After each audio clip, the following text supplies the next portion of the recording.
very simple question indeed to ponder today, and that is, will the Irish race actually survive into the future? At the moment, we're seeing another race, the Jewish people. They are struggling to survive. We'll also see whether they survive much longer as well. The next 2 days will determine their fate, I believe. But anyway, getting back to the Irish situation, which is what I am focusing on today.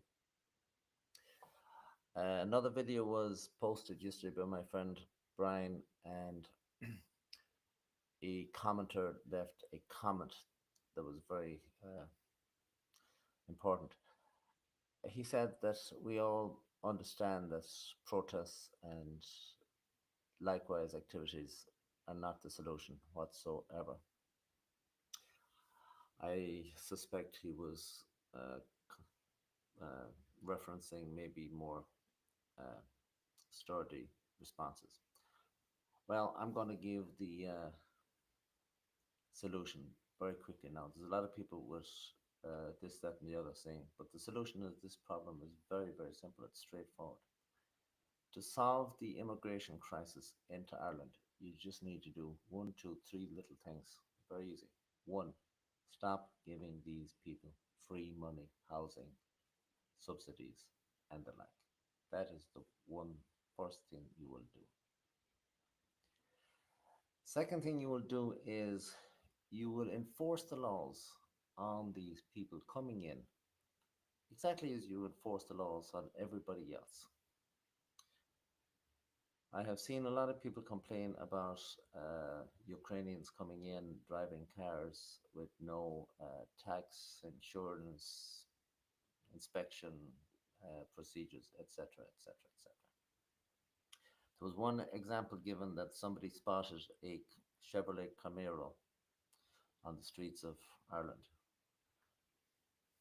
Chevrolet Camaro, for those that are not aware of Chevy Camaros, that might be referred to as a muscle car, and it most certainly has plenty of muscle. That engine size in that is 6.2 liters, I'm told. My car is 5.4. This thing is 6.2. A regular little car in Ireland is 1.3, 1.4, 1.5. 2 liter cars classed as a very big car because the taxes upon its carbon emissions is very high, etc. But yet, these fellows can drive 6.2 liter cars in Ireland at no detrimental cost to them whatsoever. So, one, stop giving them money. Two, enforce the laws like it's forced on everybody else. And when that is done, the following day, then you can slightly adjust our tax system in Ireland to recognize these people as guests in this country. Should they be working, the small percentages that are working, you can do what our good friends in the Islamic faith insist upon, which is to tax a small percentage, not very great, 10% extra, whatever, on these people who proclaim that they really want to be Irish and they wish to live in Ireland. Well, there's nothing in life free. So if I wish to live in Ireland, I think I'd be willing to pay a small little tax for that beautiful welcoming. Céad míle fáilte. Welcome. Come on in. Work away. You have to pay a 10% tax, and you are now a guest in this country. And you will never be a citizen, and that is how a proper society would function. It is not complicated, it is simple. Job done. 1 month later, you would have Ireland transformed and greatly improved, in my opinion. Now, why anybody isn't saying this simple thing is a mystery, but there is 15 mysteries, and this could be described as one of the sorrowful mysteries because it's a sorrowful thing that nobody can come up with this. I have been watching some protests of late, and it is cause for alarm because they're going from bad to ridiculous. I was watching the Limerick one, It was a feed that was being broadcast by Niall McConnell up in Donegal. He had some fellow down there with a camera. He's in Donegal. He's commenting in a little picture in a picture. We had a lady list a long line of heroes that came out of Limerick. One of those heroes that came out of Limerick, according to her, was Michael D. O'Higgins. I'm watching this. I can't believe my eyes. I'm watching Niall O'Connell. He cannot believe his ears. And he said, did she just say that Michael D. Higgins was a hero? And yes, she did. Okay, well, what can you say to this? As if that wasn't bad enough, then you had a speaker that came on from Poland with a very poor grasp of the English language. She's been here 20 years. She cannot speak English properly. Indeed, a lot of people that have been here 70 years cannot speak it either. But anyway, that's neither here nor there. What that tells a person, if they have any common sense whatsoever, is that this person from Poland is living in a Polish enclave and they only speak Polish amongst themselves and they have no great intention of learning English. And of course, they have zero intention at all of learning Irish. But that is a warning sign that these people view themselves as Polish. They don't view themselves as Irish. No different than I would view myself as Polish. If I went to live in Poland, it would be a very Polish thing to do for an Irish person to go to live in Poland, indeed. And she says, her example is this is not about race. When she said this, Niall McConnell exclaimed in surprise and shock. He says, well, if it's not about race, well, what is it about? And that is a very good question indeed, Niall McConnell up there in Donegal. Kudos to you. It's as simple as that. Is it about race or is it not? If it's not about race, what the heck are these people moaning about and giving out about? Well, that's another mystery. It's not a joyful mystery though. It must be one of the other mysteries. Then you have, I saw two young people, uh, teenagers, two nice girls. They were Africans, etc. That was okay. One of these supposed leaders of the nationalist movement, he speaks to them, and oh, it's great you're Irish. He gives them two Irish tricolours. I asked the question, what the heck is this guy doing leading marches in Dublin with 30,000 people against immigrants coming in, when in fact, according to him, everybody is Irish. This guy should hang up his hat, especially if it's one of these American baseball caps, and just go home and forget about it and go to night classes and learn a bit of Irish or learn German or something, learn anything. But he's wasting his time, and even more importantly, he's wasting his everybody else's time as well. People have to decide whether they want to do what needs to be done to survive as a race, just as the Israelis are doing today.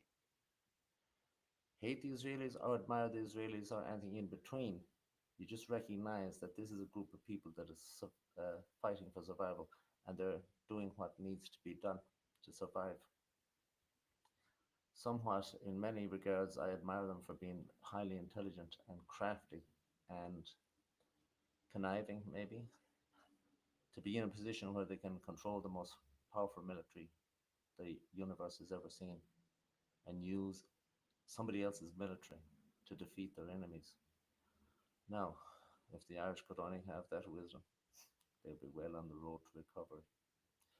While this is all going on, you have a different situation up in Northern Ireland, up there in Ballymena and surrounding areas. When that violence broke out, you had a lot of people on Facebook that would be the with many followers, and they're seen as the voices of wisdom, etc. And they are saying this is awful, this is bigotry, this is racist, we cannot stoop this low, we are just savages. Unfortunately, we live in a savage world, If you want to ask people, are a group of people going to survive? I would ask them, did the Etruscans survive? Now, for those that do not know who the Etruscans were, well, you can Google it. But they did not survive because the more powerful new people coming in displaced them. They, of course, were the Romans. And you'll be very hard pressed to find an Etruscan walking around Italy today because they are gone. Ciao, as they say in Italy. You can also see the same thing about the Wampanoag natives here in Massachusetts. They actually welcomed the English in. Of course, if they had a crystal ball or if they had any common sense, they would have just exterminated the English when they had the chance. In the first winter, they were reduced to 51 people, men, women, and children. The reason they didn't exterminate them is because, well, it's a long story, but they wanted to be nice guys, I guess. They give these pilgrims their equivalent of a green card and come on in and we'll show you how to plant corn, etc. There's a bit of a trick to planting corn in Massachusetts for those that do not know. You've got to fertilize the soil by putting a type of fish called an alewife down with the seed, etc. That's just one of the examples of how the natives helped in their own destruction. And now, of course, walking around Massachusetts, it's not very common to encounter a Wampanoag native. You've got to actually seek them out. They're so scarce that in reenactments they use other tribes from all over the place. I was down in Plymouth one day and I was talking to a fellow. He was a Wampanoag, but of course, when I asked him closely and when he recognized I had some knowledge of Native American affairs, he of course told me he was not a Wampanoag at all. He was a Mohawk. Mohawks are up in upstate New York, and because the Wampanoags are all gone. You can say the same about the Picts, Picts. You can say the same thing about the Aztecs, the Malay, Mayan civilization, the Incas. They're all wiped out. So up in Northern Ireland, in Ballymena, you have a group of people there that are staunch. Some people call them bigots or whatever. Be that as it may, but they see their future being eliminated, and they will try to drive out the invaders. And that's just what happens in civilization, such as it is. You see it with the Israelis, they're going to drive out the in what they perceive as invaders. They don't want them, and they're going to use whatever means. Up in Northern Ireland, those people up there are making an attempt to actually drive them out. That's just how history works. Down in the south, the question is, do they have that aspect of their character that will dis- force them into making decisive actions? Now, the actions that I initially laid out, they're not violent at all. They're just common sense. Economically, you will actually preserve your civilization by putting your people, the Irish people, at an economic advantage to the other people coming in, and they will survive. At the moment, it is the exact opposite. Of course, the Irish people are put at a deliberate economic disadvantage in housing, taxes, fees, licenses, everything. And that is the situation. Now, I like to keep these little short and sweet. It's already gone 14 minutes. But that is the solution to the Irish problem. It's an economic solution. It does not take much. It could be done overnight. To do that, you must get rid of the present government because they will not uh, change their mind in midstream. Unfortunately, that will not happen without an election. And even if there was an election tomorrow, they would still be voted in because we have not reached the stage yet where the Irish are at a point where their redemption can be attained. But it will get to that point because the money is going to run out very quickly. They paid $143 million for euros for a hotel yesterday or whatever. Money for them, nothing for the Irish. Thank you very much for watching.